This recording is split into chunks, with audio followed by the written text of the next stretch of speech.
somebody told me that moving from one city to another in Canada, that I have to prove enough that I'm stable to get a place to live. Okay, if this is your first time to come across my page, I am Lizzy Care, across platform, Lizzy Care, Lizzy Care Living. So I recently just moved into Edmonton and from a different city. I was apartment searching, and there's so many things that I came to learn because it's been years since I've been out of rental. So a lot of challenges that I face. I just wanted to share with you. You will never sit down and think about it if you already have a stable place, a place that you call stable. But if you're thinking about relocating, I have my points down that I can go over. Few of them, not everything. So let me just start here with this point. So one of the challenges that, well, I'll say it's a challenge, yes, for sure. It's the question always comes up. It says, do you have a job? How long have you worked in your, with your current employer? So if you're relocating, it's usually something that you probably don't have a job, or probably you're job searching. You're probably moving because you want to secure a better life. But I think it's very important to make sure you secure a job. If you're not in rush, secure a job before you can move. So another question that I got was not enough income, like proof of income. If you don't have enough income, a proof of income to show that you can take care of yourself for a certain period of time whilst you job hunt, can also be a challenge. Credit history in Canada, I know that it's very important, but proving to every apartment or every house that you search that you have a strong credit is something that I cannot even begin to explain to you how that is important to renters. When you go to an apartment and you like the apartment, they're going to check your credit.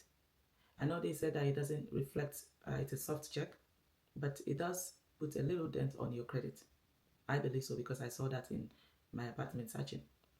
And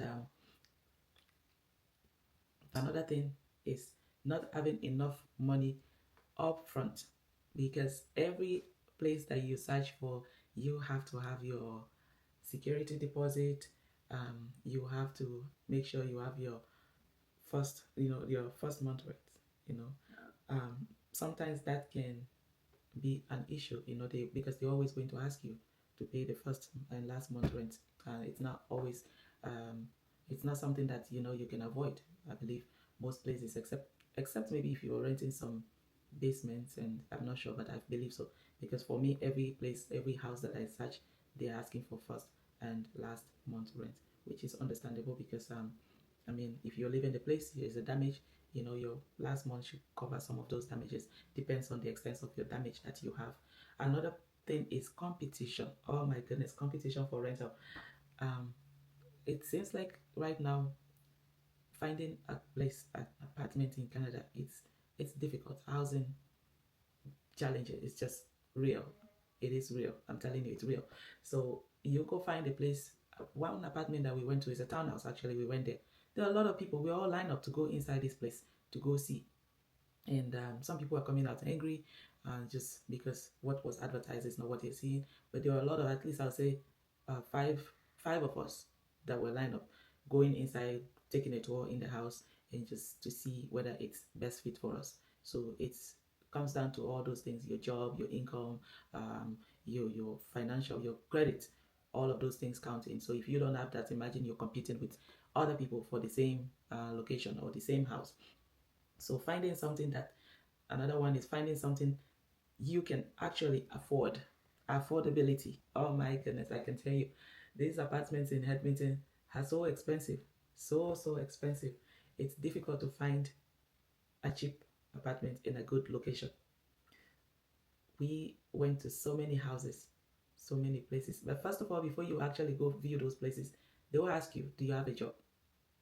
Because they don't want you to waste their time. Do you have a job? Do you have a steady income? Okay, so if you don't have that, then sometimes they give you a lot of excuses. Oh, sorry, we couldn't book you because this happened, just for them not to waste their own time. All right, family size can also limit your options. Okay, I was looking for 4 bedrooms. If I get 3 bedrooms, I was okay with that. but I was mainly looking for 4 bedrooms. So some of the houses that they show us, the rooms are very small, and I have one room that needs to have like two twin size beds. So you cannot even fit like two twin size beds in most of these rooms. Um, the space is just very small. Yeah, I know people manage those spaces, but it would be nice if you know you can find your desire or your dream space that you are looking for.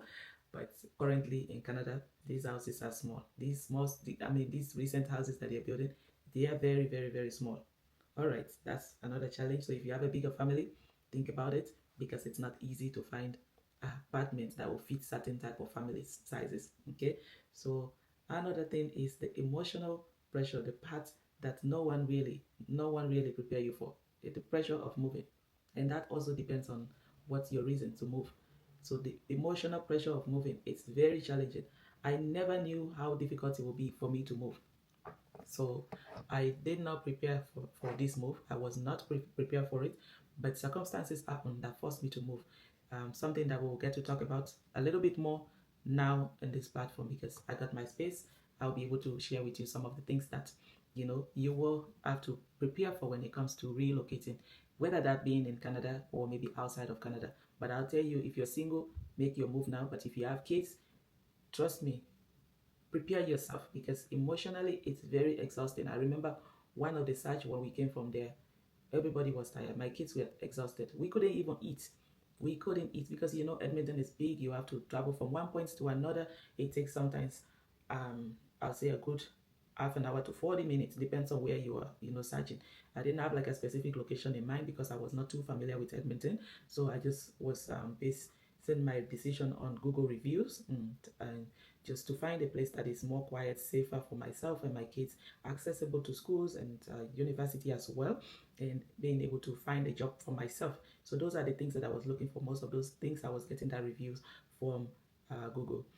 I will tell you my own challenges, and also I will also share with you searching for location, the perfect location in Canada or in Edmonton, what you can do.